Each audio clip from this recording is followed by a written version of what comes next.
देखे नहीं। महाराज वो कहा, बोले रथ कहाँ है? बोले रथ तो महाराज अभी ज्यों का तुम ऊपर टंगा हुआ है। भगवान ने कहा हाथ जोड़कर कहो कि रथ पर जो बैठे हो जाएं गम्यताम। और हाथ जोड़ करके इन्होंने कहा जो रथ पर बैठे हो चले जाएं। हनुमान जी महाराज गए और जैसे हनुमान जी महाराज गए रथ नीचे गिरा, चकनाचूर हो गया। अर्जुन ने कहा महाराज समझ नहीं पाए। बोले जिनकी कृपा से तुम्हारा रथ चल रहा था उनको तुमने ध्यान ही नहीं दिया।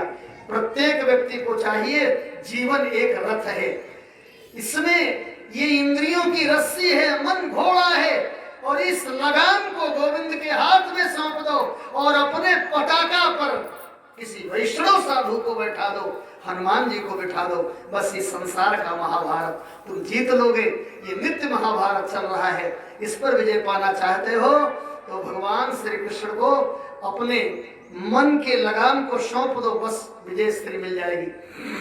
युधिष्ठिर को खूब समझाया, इतना समझाया, राजनीति, धर्म नीति, कर्म नीति सब समझाया, और धीरे से बोले मोहन कहाँ है? प्रभु मुस्कुराते हुए बोले यहाँ हूँ पितामह, थोड़ा नजदीक आ जाओ। और जब नजदीक प्रभु आए, भगवान के मंगल में कमनीय बदन को निहारा, ऐसे निहार रहे हैं।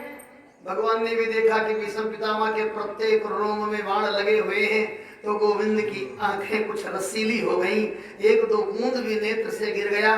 पितामह देखते हैं और देखते देखते कहते हैं प्रभु ये क्या कर रहे हो? प्रभु ये क्या कर रहे हो? भगवान कुछ नहीं बोले, मौन रहे। पितामह ने फिर कह दिया महाराज ये क्या कर रहे हो? सदैव देवं भगवन् प्रतीक्षताम् कलेवरं यावदिदं हिनोम्यहम् यावदिदं कलेवरं हिनोमि तावत् प्रतीक्ष। जब तक हम शरीर छोड़ न दे तब तक खड़े रहो। भगवान और मौन हो गए, मन ही मन में सोचने लगे अभी बुढ़ावा लगाने कब शरीर छोड़ेगा और कब तक खड़ा रहना पड़ेगा। मौन होकर के खड़े हैं।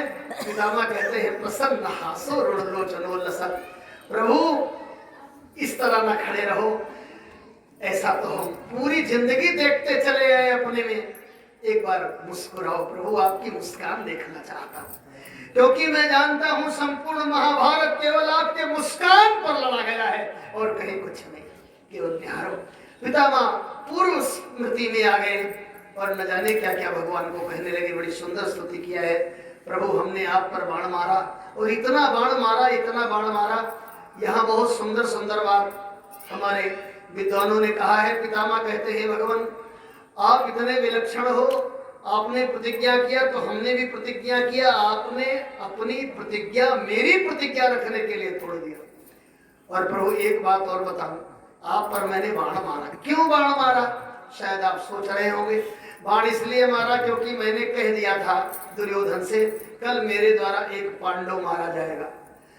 संपूर्ण रात्रि में यही प्रार्थना करता रहा, हे गोविंद कल मेरे प्यारे अर्जुन को साथ में मत लाना, क्योंकि अर्जुन को मैं बहुत मानता था, बचपन से दुलारा पुचकारा था, लेकिन वह नटखट अर्जुन को लेके आ गए। हमने कहा चलो आज हमारी प्रतिज्ञा देख लो, मैं हथियार उठवा के रहूंगा। भगवान ने कहा हमसे हथियार उठवाओगे? हाँ। किसके बल पर ये प्रतिज्ञा कर रहे हो? पितामह ने कहा आपके चरणामृत के बल पर। हमारे चरणामृत के बल पर? हमारे चरणामृत में इतनी शक्ति है? पितामह ने कहा महाराज हमें ठगने का प्रयास मत करो। हे गोविंद जब भक्तों का कल्याण करते करते आपके शरीर की सारी ऊर्जा चली जाती है तो बड़ी चालाकी से आप प्रलय का दृश्य कर देते हो, और जब प्रलय का दृश्य हो जाता है तो आप बालक बन जाते हो और स्वयं अपने अंगूठे को चूसते हो कि नहीं चूसते हो? करार बिंदेन पदार बिंदम मुखार बिंदे बिन्वेशयंतम। तो जब आपका अंगूठा आपको ऊर्जा देता है और वो चरणामृत क्या हमें ऊर्जा नहीं देगा? और फिर महाराज हमने क्या किया? इतने बाण मारे, इतने बाण मारे, प्रत्येक बाण आपके कान से होकर जाते थे और आपके कान में जाकर कहते थे उठा लो हथियार को, बचा लो मेरे अर्जुन को। और तब आपने वही किया। हे प्रभु आज हमारी सदगति हो जाए, हम पश्चाताप करते हैं। अब मेरा मन केवल आपके श्री चरणों में लगा रहे। बड़ी लंबी चौड़ी स्तुति किया है, विस्तार से उसको सुनना चाहिए। कुछ अच्छी बातें यहाँ हैं जो विद्वानों ने उत्प्रेक्षाएं की है। यहाँ ऐसी प्रसिद्धि है कि भीष्म पितामह जब धरती पर गिरे तो सूर्य उत्तरायण नहीं दक्षिणायन थे। हमारे यहाँ सूर्य की दो गति है, उत्तरायण दक्षिणायन। और ये भी मान्यता है कि उत्तरायण में यदि किसी की मृत्यु हो जाए तो उसे भगवत प्राप्ति होती है। भगवान ने कहा ये तो बड़ा अनर्थ होगा, हमारे तमाम ऐसे भक्त हैं जिनकी मृत्यु पर अपनी कोई पकड़ नहीं है, तो क्या ये भक्त लोग हमारे सब दक्षिणायन में जाने वाले नरक चले जाएंगे? तो पितामह से ही वहां कहलवा दिया। जब पितामह इच्छा प्रकट करते हैं, प्रभु अब हम जाना चाहते हैं, भगवान ने कहा अभी तक क्यों नहीं गए? देखिए ये हमारे भारतवर्ष के संत हैं जो आई हुई मृत्यु को ही ललकार देते हैं, अरे मृत्यु देव का खड़े रहो। कब तक खड़े रहे? बोले जब तक उत्तरायण न हो जाए सूर्य। भगवान ने कहा अब क्या है? बोले अब उत्तरायण हो गए हैं। भगवान ने सोचा अपने भक्तों के लिए तो कोई रास्ता निकाल ही लेना चाहिए। भगवान ने चक्र को आदेश दिया, काल की गति ही बदल दो, उत्तरायण को दक्षिणायन में बदल दो थोड़ी देर के लिए। अरे वो हुआ था नहीं जयद्रथ में, सूर्य चले गए फिर प्रकट हो गए। तो जब चक्र ने काल की गति बदल दिया, पितामह को फिर दक्षिणायन दिखने लगा। प्रभु ने कहा आप बताओ अभी भी तो दक्षिणायन है। अब तो पितामह प्रभु के प्रेम सिंधु में डूब चुके थे, अब तो भक्ति रस में सराबोर हो चुके थे। उत्तरायण दक्षिणायन कब का खत्म हो चुका था जब सामने प्रभु खड़े हों। बाली ने यही कहा था, प्रभु अभी भी कह रहे हो हमें रहने के लिए, अभी भी वही बात कर रहे हो? अब तो ऊपर उठ चुके पितामह कहते हैं महाराज हमें अब कोई उत्तरायण नहीं चाहिए। क्यों? इसी के लिए तो आज तक रहे। पितामह ने कहा भगवान आप रथ से उतर के आयन हो गया उत्तरायण, आपका रथ से उतरना ही उत्तरायण हो गया। और प्रभु असली उत्तरायण तो आप हो। वो कैसे? बोले उत्तरायणम गर्भाजस्यायनम, उत्तरा का गर्भ जिसका आयन हो, घर हो, असली उत्तरायण तो वही है। आप उत्तरा के गर्भ में उतरे थे, अब नहीं चाहिए। मानो पितामह ने सिद्ध कर दिया संसार के लोगों, तुम गणित लगाना बंद कर दो, तुम तो केवल भगवान के चरणामृत के सहारे रहो। दक्षिणायन में शरीर छूटे चाहे उत्तरायण में शरीर छूटे, आपको तो भगवत सन्निधि की प्राप्ति हो ही जाएगी। पितामह का शरीर छूटा है, नगाड़े बजने लगे हैं, पितामह के शरीर से तेज निकला है और गोविंद के चरणों में समर्पित हो गया है। इस तरह से पितामह का महाप्रयाण होता है। आगे भगवान श्री कृष्ण द्वारिका गमन करते हैं, अर्जुन उनके साथ जाते हैं और वहाँ का भी बहुत सुंदर वर्णन है। इतनी लंबी आज की कथा है, प्रणाम किया जाए नहीं तो इतना बढ़िया वर्णन है। एक लाइन जरूर वहाँ की सुना दे। इतने दिनों के बाद भगवान द्वारिकापुरी में पधारे, 16,108 रानियां। धन्य हैं आदर्श पुरुष, लीला पुरुषोत्तम तो है लेकिन इनकी मर्यादा भी देखने लायक है।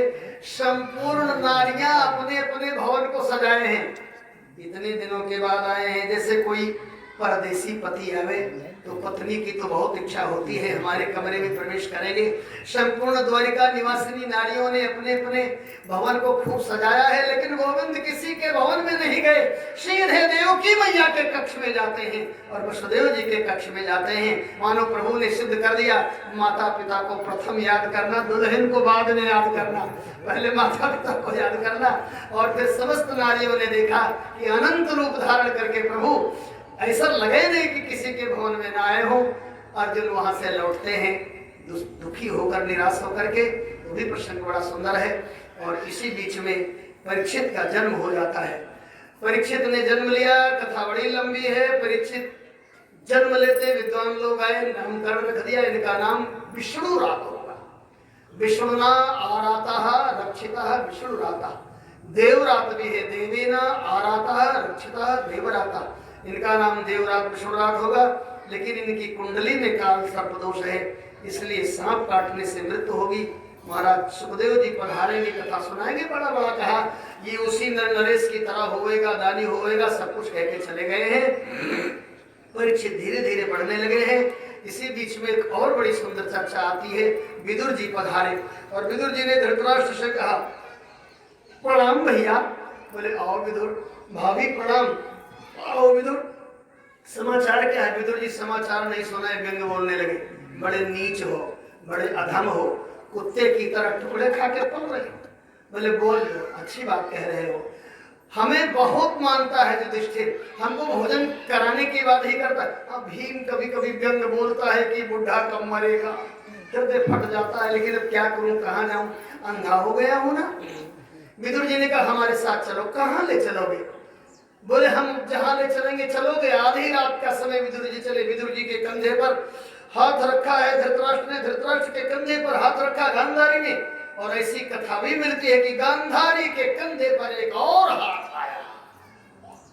वो कुंती थी, दीदी आप? हाँ। सबको लेकर के चले गए हरिद्वार। और वहीं हरिद्वार में सवेरे सवेरे युधिष्ठिर ने देखा ताऊ जी हमारे कहाँ हैं। रुदन करने लगे। हम लोग नन्हे नन्हे छोटे छोटे थे, इन्होंने पाला पोसा है। नारद जी ने सोचा चलो बताओ, नहीं ढूंढने ना निकल पड़ा। नारद जी ने आकर के सब बता दिया। बस बस जहां उन लोगों का अंतिम समय है वहीं चले गए हैं। परीक्षित बड़े हुए, इनका विवाह हुआ। पितरों की कन्या से ईरावती से इनका विवाह हुआ। जन्मेजय आदि 4 बेटे हुए। युधिष्ठिर ने इनको राजगद्दी पर बिठाया और सब पांडव महाप्रयाण के लिए चले गए। एक क्षत्र राज्य परीक्षित ने किया है संपूर्ण धरती पर। जिस देश में इनका रथ चला जाता वही के लोग शरणागत हो जाते। अरे ये उस खानदान के हैं जिस खानदान में लोगों ने साक्षात श्रीमन नारायण से रथ हटवाया। ये सामान्य नहीं है। देखो खानदान में कुल में यदि कोई अच्छा काम करके चला जाए तो 2-3 पीढ़ी तक उसका लाभ मिलता है, और यदि कोई गंदा काम करके चला जाए तो 2-3 पीढ़ी तक नुकसान भी होता है। अरे ये उसी घर के तो है। इनको कोई कठिनाई नहीं हुई दिग्विजय करने में। एक बार इन्होंने धरती और धर्म को गाय और बैल के रूप में संभाल करते देखा। एक काला काला पुरुष पीट रहा था, इनसे नहीं रहा गया, पहुंच गए। तलवार निकाल करके बोले कौन हो तुम? पांडुवंश का जब तक कोई भी व्यक्ति धरती पर होवेगा तब तक गोवंश पर अत्याचार नहीं होगा। वो तो कलयुग था, कांपने लगा। महाराज कहाँ जाएं? जहाँ जाते हैं वहीं आप मिलते हो। परीक्षित ने कहा आज से तुम 4 स्थानों में रहना। 4 स्थान दे दिया। द्यूतम पानम स्त्रिया सुना यत्र धर्म चतुष्टयम। 4 स्थान में। द्यूत जहाँ जुआ खेला जाता हो वहां आज से रहना। मदिरा जहाँ लोग पीते हो वहां रहना। मांस बिकती हो वहां रहना। वेश्याएं रहती हो वहां रहना। 4 स्थान दिया। कलयुग बोल पड़ा। आज की कथा से सूत्र होता, आज की कथा चलेगी इसी तरह से क्योंकि बहुत लंबी कथा है। महाराज ये 4 स्थान तो गंदा है, कम पड़ रहा है, एक आप दे दो। और यहाँ एक बात कहना हम नहीं भूलेंगे, कोई भी दुर्गुण यदि आपके हमारे जीवन में है उसको कभी स्वतंत्रता मत देना। कोई भी दुर्गुण यदि है, हम तो कहते हैं अन्न छोड़कर कोई भी नशा होने नहीं, तंबाकू खाना भी गलत, वो भी अच्छा नहीं है, नहीं होना चाहिए। अब हमने पढ़ा तो नहीं है, लेकिन यदि इस तरह से होता, 4 स्थान इन्होंने दिया था, वो कहता एक और दे दो तो दे देते कोई, लेकिन इन्होंने कहा मांग लो, कलयुग को छूट दे देना अच्छा नहीं। कह देते कोई भाई, हम तो यहाँ कहते हैं कि परीक्षित कह देते जाओ आज से ताल के किनारे रहो, तो हम वैष्णव लोग नहीं जाते वहां, जैसे सुरापान को नहीं देखते, मांस व्यक्ति उधर दृष्टि नहीं डालते तो उधर भी नहीं जाते, काम चल जाता। कह देते जाओ बैरिक पेड़ पर रहो, तो इतने सारे वृक्ष से काम चला लिया जाता। लेकिन ये कहते हैं अब तुम स्वतंत्र हो, मांग लो। और जहां कलयुग स्वतंत्र हुआ, जहां दुर्गुण स्वतंत्र हुआ, दृष्टि दौड़ाया, पांव से सिर तक खोपड़ी पर स्वर्ण का मुकुट देखा और कहा मेरा निवास जात भेद में हो, मेरा निवास सोने में हो। इन्होंने कहा जाओ, बस खोपड़ी पर सवार हो गया। और कलयुग जब खोपड़ी पर सवार हो जाए तो करने लगा मनमानी। इन्होंने आखेट किया, शिकार किया। श्री राम जय राम जय जय राम। प्यास लगी, पिपासु व्यक्ति कुछ देख नहीं पाता, देखा एक कुटी कुटी में एक महात्मा, बड़ी बड़ी जटा है, नेत्र से अश्रुपात हो रहा है, भगवत ध्यान में मगन। इन्होंने जल मांग दिया, महात्मा जी हमें प्यास लगी, जल दे दो। महात्मा जी ने ध्यान नहीं दिया क्योंकि महात्मा जी का ध्यान कहीं अलग था। इन्होंने फिर दोहराया, हमें प्यास लगी है, फिर महात्मा जी ने ध्यान नहीं दिया। अब कलयुग इन्हें परेशान करने लगा। अब ये सोचने लगे, अरे मैं इस प्रदेश का नरेश, मेरे आने पर ये बोल नहीं रहा बाबा। अरे राजा के आने पर प्रजा को उठ करके स्वागत करना चाहिए, स्वागत सत्कार तो दूर, मांगने पर भी पानी नहीं आश्रम में। अब क्या करूं? अब ये कलयुग नचाने लगा, हमने बदला लेना है। बताओ ना, तुम्हारा कोई संबंध है न रिश्ता है, वो तो जंगल में है, आपके राज्य से विलग होकर के रह रहे, फिर भी कहते अब हमें बदला लेना, बदला लेके ही रहेंगे।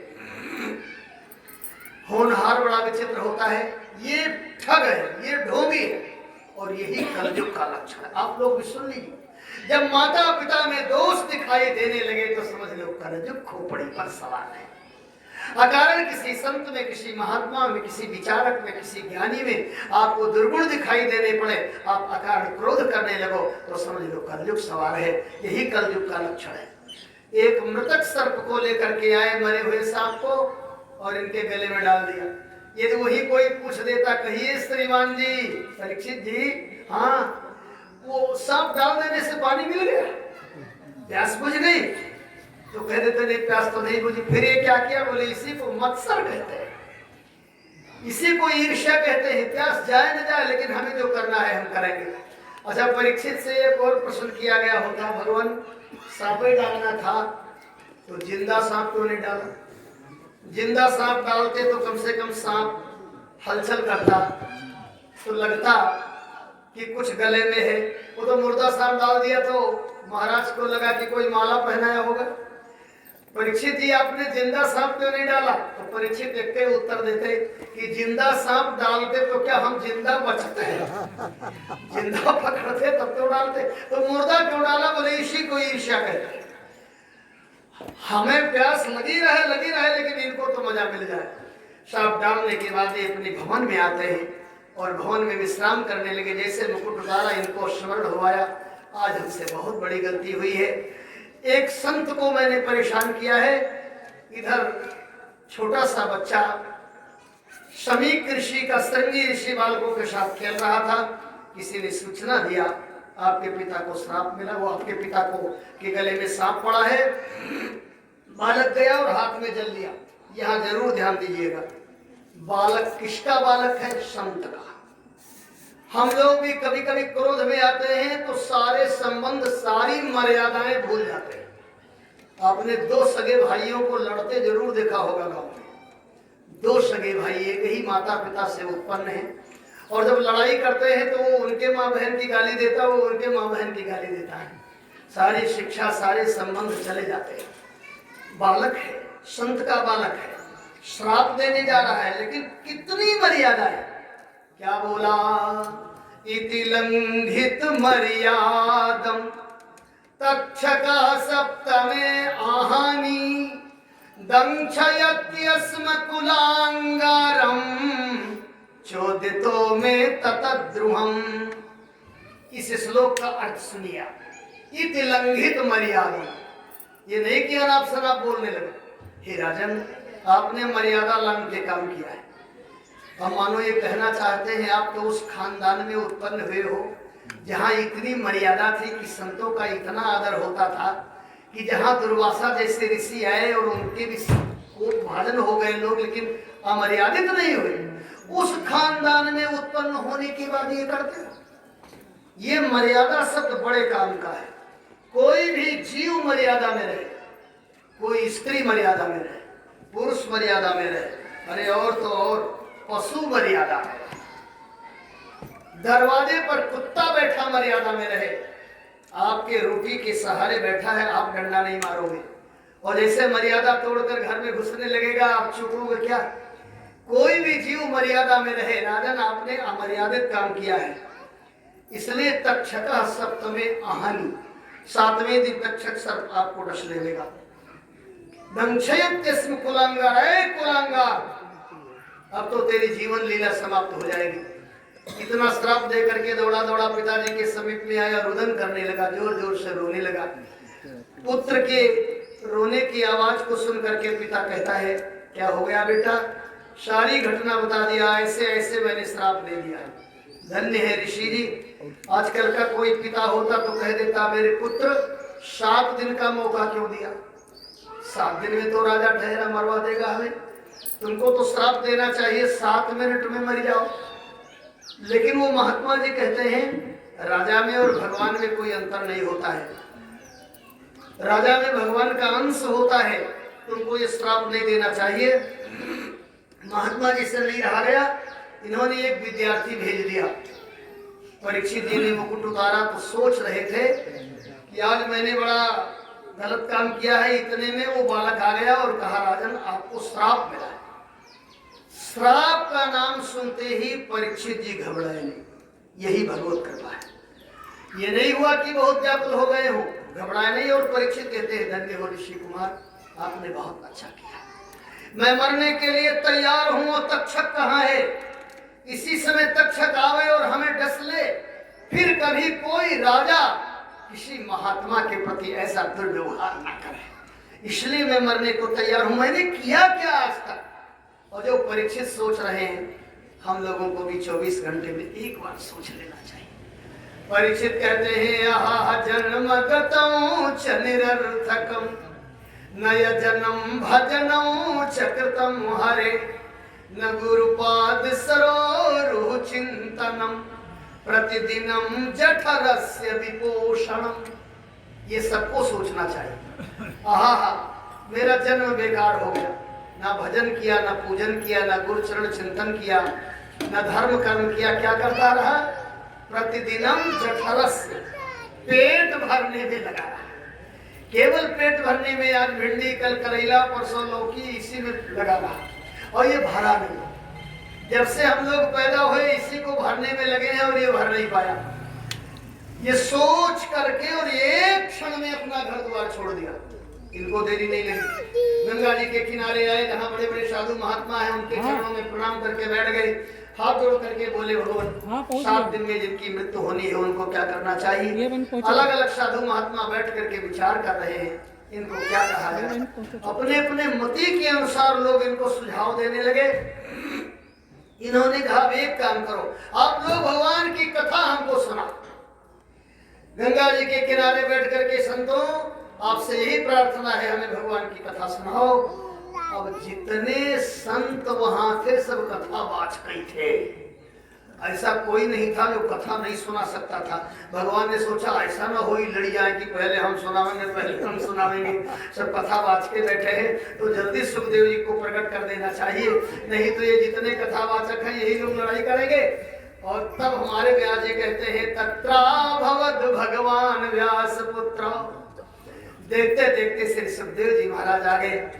नंगे हैं, लंबी लंबी भुजाएं, कुंचित केस, गोविंद जैसा मंगलमय मनोहर इनका भी स्वरूप है।